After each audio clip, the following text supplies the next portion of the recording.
todos, aqui é a professora Jéssica, tudo bem com vocês? E hoje eu trago um simulado com 10 questões da banca Nosso Rumo para o pessoal que vai fazer o concurso da Prefeitura de Suzano para professor PEB 1 e adjunto.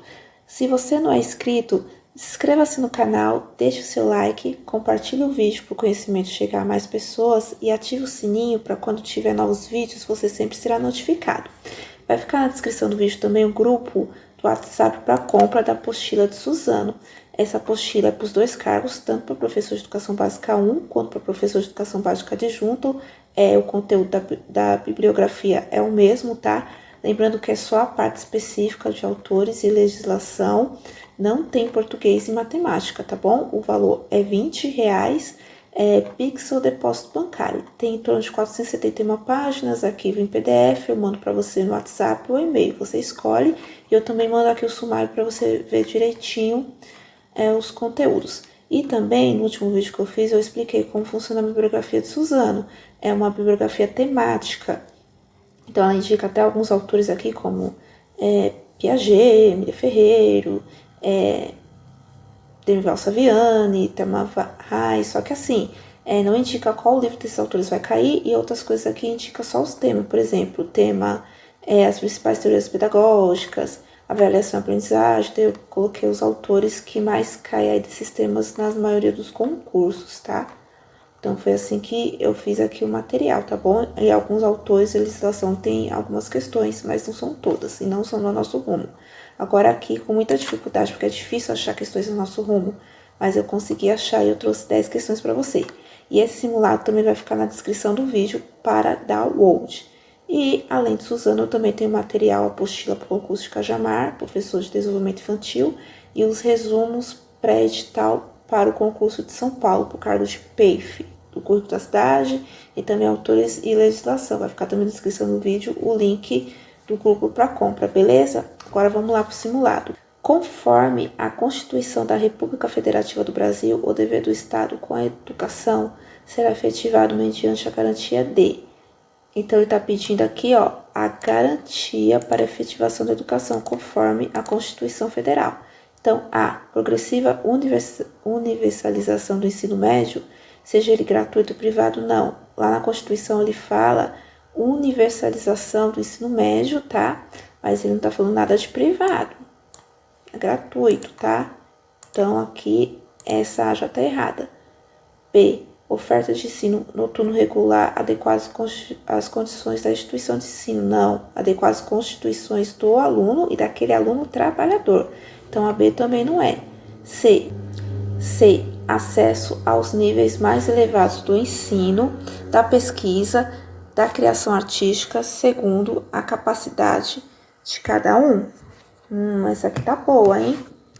D. Educação infantil em creche pré-escola, as crianças de até 6 anos, não. A creche, ela vai até os 3 anos.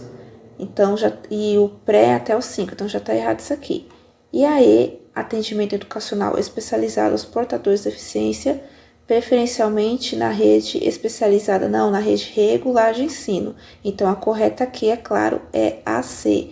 Acesso aos níveis mais elevados do ensino, da pesquisa e da criação artística, segundo a capacidade de qualquer um. Então, dependendo da capacidade, você pode ir além ali dos seus estudos, certo? Então, é a letra C, alternativa.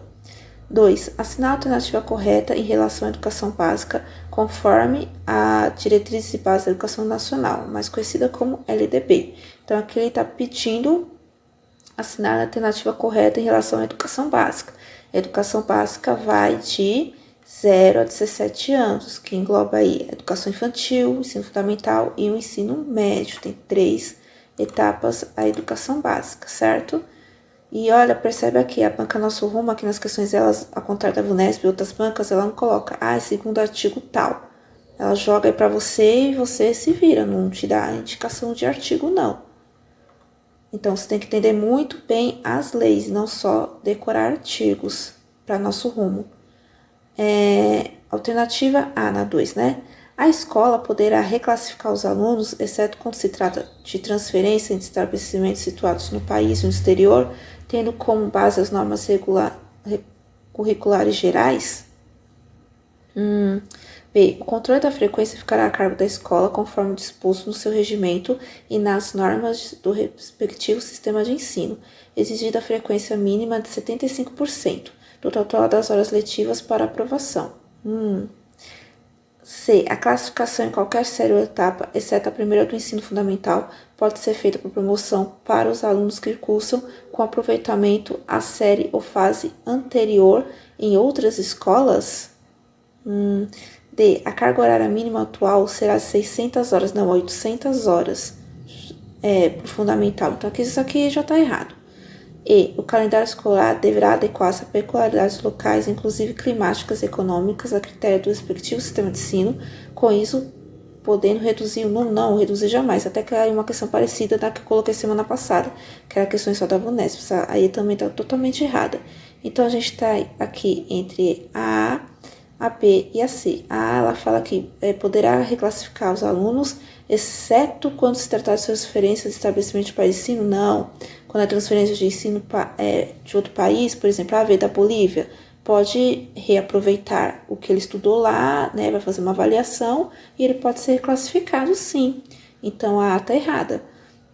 Vamos para C. A classificação em qualquer série ou etapa, exceto a primeira do ensino fundamental, pode ser feita por promoção para os alunos que cursaram com aproveitamento à série ou fase anterior em outras escolas. Então, a classificação não, é a reclassificação esse aproveitamento. Então, faltou o re aqui junto antes de classificação, então tá errado. Então, só pode ser a B, o controle de frequência para cada escola, conforme disposto o regimento do sistema de ensino, de frequência mínima de 75%. Lembrando que 75% é para o ensino fundamental, tá? A educação infantil é 60% a frequência, certo? 3. De acordo com o Estatuto da Criança e do Adolescente, de acordo com essa lei, assinale a alternativa correta em relação à guarda. Então, aqui ele está pedindo a guarda. Realmente, geralmente nos concursos, não pede essa parte que fala de guarda, de questão de familiar. Então, já nosso rumo já cobra uma questão dessa. Então, para Suzano, você vai ter que ler todo o ECA, tá? Vamos lá para as alternativas. A guarda destina-se a regularizar a posse de fato, podendo ser definida, liminar ou incidentalmente nos procedimentos de tutela e adoção, inclusive no de adoção por estrangeiros. B. A guarda confere à criança ou ao adolescente a condição de dependente para todos os fins e efeitos de direito, exceto previdenciários? Previdenciários? Criança e adolescente, a B não é mesmo. C. A guarda obriga a prestação de assistência material, moral, educacional à criança ou adolescente, porém não confere ao seu detentor o direito de opor-se a terceiros, principalmente aos pais. Não, essa C também nada a ver. D. O poder público estimulará por meio de assistência jurídica, incentivos fiscais e subsídios o acolhimento sob a forma de guarda de criança ou adolescente afastado do convívio familiar. E. A inclusão da criança ou adolescente em programas de acolhimento familiar terá preferência a seu acolhimento institucional observado, em qualquer caso, o caráter permanente e usual da medida nos termos da lei. O caráter permanente, o acolhimento institucional, caso o orfanato, esse acolhimento, também não. Então, a questão certa aqui é a D. O poder público estimulará, por incentivos fiscais, financeiros, o acolhimento dessas crianças que estão sem ali a guarda, afastados do convívio familiar, por N motivos. Então, a resposta da 3 é a letra D, certo? Acho que a partir do artigo 20 começa a falar das questões da família e de guarda, tá? Depois vocês dão uma olhada. 4. Aqui é a diretrizes da educação especial nacional, tá? Como modalidade da educação básica, a educação especial considerará as situações singulares, os perfis dos estudantes, as características biopsicossociais dos alunos e suas faixas etárias, e se pautará em princípios éticos, políticos e estéticos, de modo a assegurar. Então, o que tem que assegurar em relação à educação especial, conforme as diretrizes da educação especial? A dignidade humana e a observância dos direitos de cada aluno de realizar seus projetos de estudo, de trabalho, de inserção na vida social. Isso aqui tá certo, tá linda essa. Perfeita. 2. Buscar dar identidade social e política de todos os educandos. Identidade social, tudo bem. Agora, política? Não, né? Você tem que ter consciência política, mas não, vamos dizer assim, doutrinamento, algo assim. O reconhecimento e valorização dos seus semelhantes, bem como suas necessidades educacionais especiais, o processo de ensino e aprendizagem com base na constituição e ampliação de valores, atitudes, competências, habilidades e competências. Aqui estava até tudo certo, mas tirando esse política aqui, que não tem nada a ver, então a 2 não é. 3. O desenvolvimento para o exercício da cidadania, da capacidade de participação social, política e econômica e sua apreensão mediante o cumprimento dos deveres, o fruto dos seus direitos. É correto afirmar que participação política, sim. Agora, eu estava na outra aqui, buscar identidade, não, né? Então, a certa é apenas a 1 e a 3, que é a letra C, certo? Nosso rumo também adora cobrar questões assim, que tem alternativas 1, 2, 3, depois você vê qual delas estão certas aqui nas alternativas finais, que são 5 questões, né? Vai dar até aí. 5, aqui já começa as questões dos autores, os conhecimentos específicos. Então, a prefeitura de Suzano, a bibliografia, por que ela está temática? Porque a nosso rumo, a sua bibliografia é temática, tá?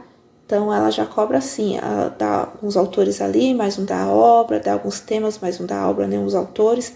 Então, ela já trabalha assim nesse esquema de bibliografia temática, nosso rumo, tá? A 5, nesse tipo de teoria, o currículo é entendido como algo, acho que faltou aqui, né?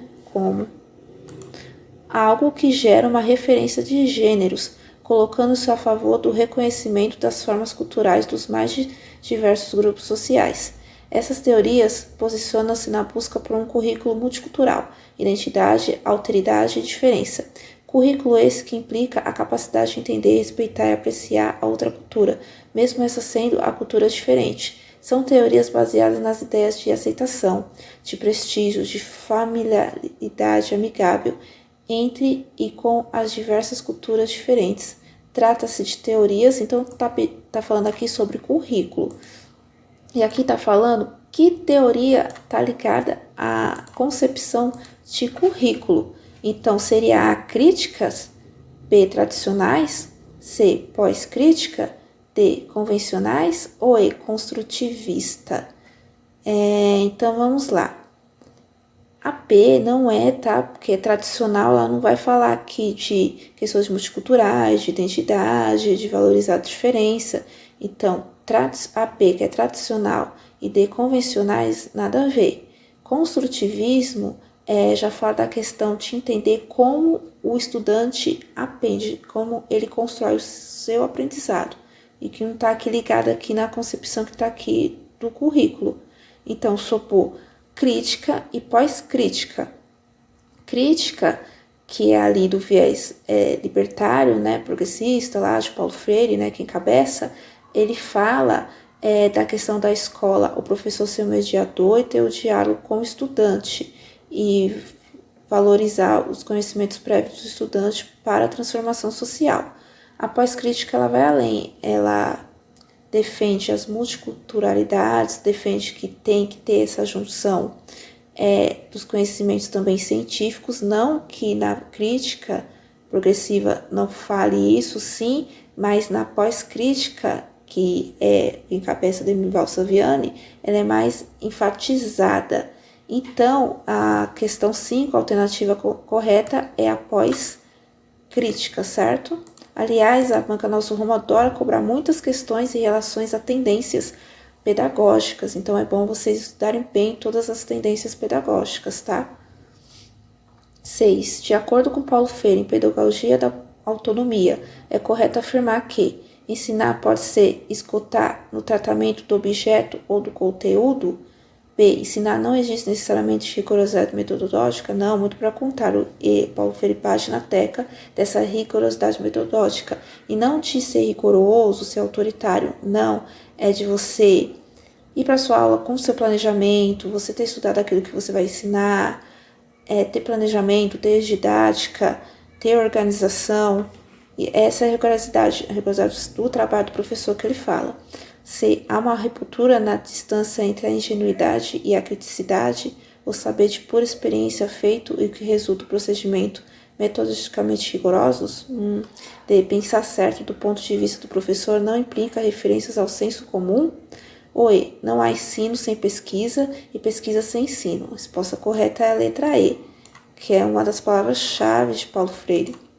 É como falei, a gente não pode ir para a sala de aula sem planejamento, sem estudar, se aprofundar naquilo que a gente vai ensinar aos nossos estudantes, e a gente tem que ensinar os nossos estudantes a pesquisar, buscar o conhecimento, não só ali transmitir conhecimento e ideias. Então, correta é a letra E, inclusive uma palavra-chave dessa obra da Pedagogia da Autonomia, é bom até anotar. Não há ensino sem pesquisa e pesquisa sem ensino.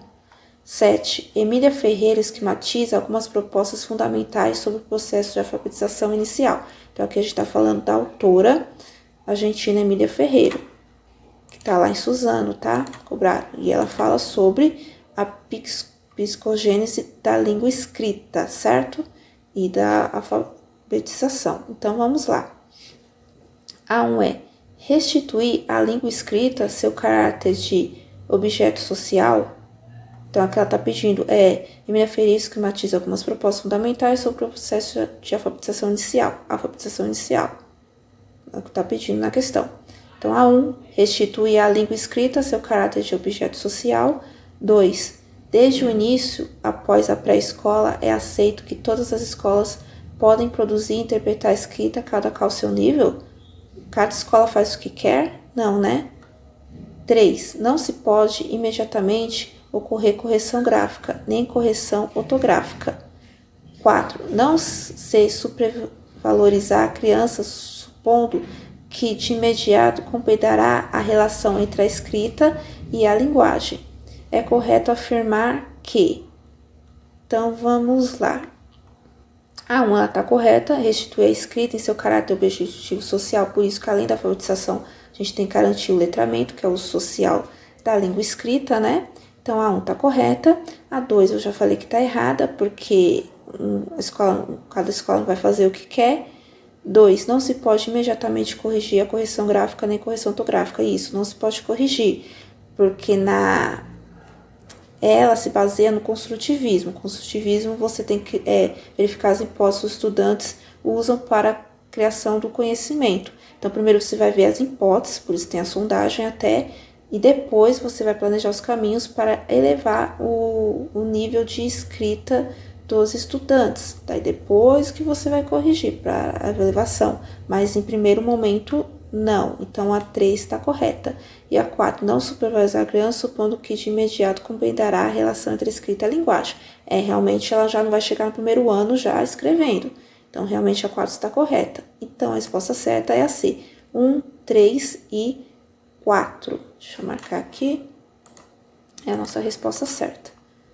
A número 8 é a parte do projeto político-pedagógico, PPP, outro tema que está aqui na bibliografia de Suzano, que compreende o planejamento das ações a serem tomadas pela comunidade escolar para efetivar o projeto de escola traçado nos 2 primeiros marcos. Tal planejamento é um processo contínuo de conhecimento e análise da realidade escolar, em busca da solução de problemas no propósito de tomada de decisões.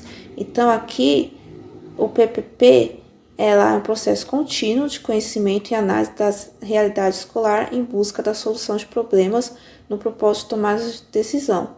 Trata-se do marco, então PPP trata-se do quê?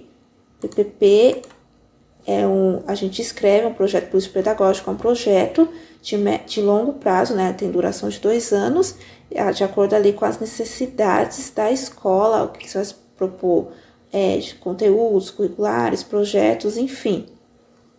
E as decisões ali tomadas por toda a comunidade escolar. Toda a comunidade constrói o PPP de cada escola.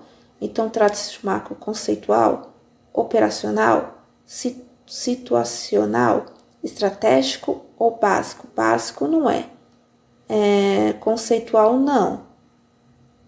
mesmo porque a comunidade escolar, como falo também, as famílias também participam, então tem que ser até uma linguagem assim, não muito conceitual, né? Também para explicar para as famílias. Então, a resposta correta é operacional. Por quê? Porque é no PPP que vai estar a operação e funcionamento da escola nos próximos 2 anos. Como é que ela vai funcionar, qual que é o seu currículo ali, qual que são os projetos, quais são as propostas, de acordo com a realidade da comunidade. Então, a letra P, operacional, certo? Penúltima, 9. Outro tema que está na bibliografia de Suzano, avaliação. A respeito da avaliação, assinar a alternativa correta. Ó, tá vendo aqui, ó, não tá indicando nenhum autor, só jogou aqui, PPP. Agora só jogou aqui, avaliação.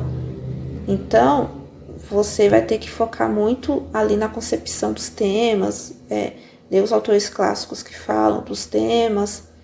A avaliação não muda muito o que por exemplo, a Sarah Hoffman ou o Lucchesi falam. Eles têm algumas coisas específicas, mas a base do que é avaliação é sempre a mesma, tá? Então, vamos lá. A avaliação, quando se restringe ao julgamento sobre o sucesso ou fracasso do aluno, é compreendida como um conjunto de atuações que tem a função de alimentar, sustentar e orientar a intervenção pedagógica a partir do fracasso? Não, né? B. Acontece contínua e sistematicamente por meio de interpretação qualitativa do conhecimento construído pelo aluno. Possibilita conhecer o quanto ele se aproxima ou não da expectativa de aprendizagem que o professor tem em determinados momentos da escolaridade. C. A avaliação das aprendizagens só pode acontecer se forem relacionadas com as oportunidades oferecidas, isso é, analisando a adequação das situações didáticas propostas aos conhecimentos prévios dos alunos e aos desafios que estão em condições de enfrentar. D. Para o professor, a avaliação possibilita definir prioridades e localizar quais aspectos das ações educativas demandam maior apoio para este possa agir em seu favor. E, para a escola, a avaliação é um instrumento de tomada de consciência de suas conquistas, dificuldades e possibilidades para a reorganização de seu investimento na tarefa de aprender. Então, falando aqui em avaliação, qual que está certa? Vamos lá. A já falei que está errada porque não é a partir do fracasso. B, acontece contínua e sistematicamente por meio de interpretação quantitativa, não é qualitativa. Então, a B também está errada. Vamos pular para D. Para o professor, a avaliação possibilita definir prioridades e localizar quais aspectos das ações educacionais demandam maior apoio, para esse possa agir em seu favor. Prioridades, sim, a gente tem que ver as prioridades, mas a gente tem que atender aquilo que, dependendo ali do ano, do ciclo, tem os objetivos ali para os estudantes alcançarem. Então, a D também não é. E, para a escola, a avaliação é um instrumento de tomada de consciência de suas conquistas, dificuldades e possibilidades para a reorganização do seu investimento na tarefa de aprender. Aprender é mais do que uma tarefa, é uma construção de conhecimento, né? Então, a resposta correta é a letra C. A avaliação das aprendizagens só pode acontecer se forem relacionadas com as oportunidades oferecidas. Isso é, analisando a adequação das situações didáticas propostas dos conhecimentos prévios dos alunos. Então, antes de você propor a atividade, de planejar, você tem que fazer uma sondagem e ver o nível que estão os estudantes, para você colocar ali o nível deles e depois aumentar os desafios para elevarem o nível de aprendizagem dos estudantes. Então, a correta é a letra C. Chegamos na última aqui, uma autora aqui que está no bibliografia de Suzano. Conforme Mizukami, nessa abordagem, a escola deverá respeitar a criança tal qual é, oferecendo condições para que ela possa desenvolver-se em seu processo de vir a ser. É uma escola que oferece condições que possibilitem a autonomia do aluno. Essa abordagem, essa teoria ali, seria qual? De acordo com a Mizukami. É conectiva, humanista, sociocultural, tradicional ou comportamentalista? Quando a gente fala dessa abordagem da criança vir a ser, de possibilitar condições de autonomia, essa ideia devia ser de vamos deixar ela solta e ver o que vai dar, o que vai fazer, só experiência por experiência, experimentação por experimentação, sem muita intencionalidade, sem muito, vamos dizer assim, professor mediando, agindo ali. A gente está falando da abordagem humanista, que depois a crítica e a sociocrítica vai questioná-la, né? Então, a resposta correta é a letra B, humanista, certo? Então, aqui vai ficar o download na descrição do vídeo desse simulado. No final tem um gabarito aqui certinho, tá? E é isso. Não é uma banca muito fácil, mas também não é muito difícil. Então, as questões são temáticas, ela não vai indicar ali os autores, nem artigos. Então, precisa estudar bem para poder enfrentar a prova da banca Nosso Rumo, certo? Espero ter ajudado vocês. Até a próxima. Tchau!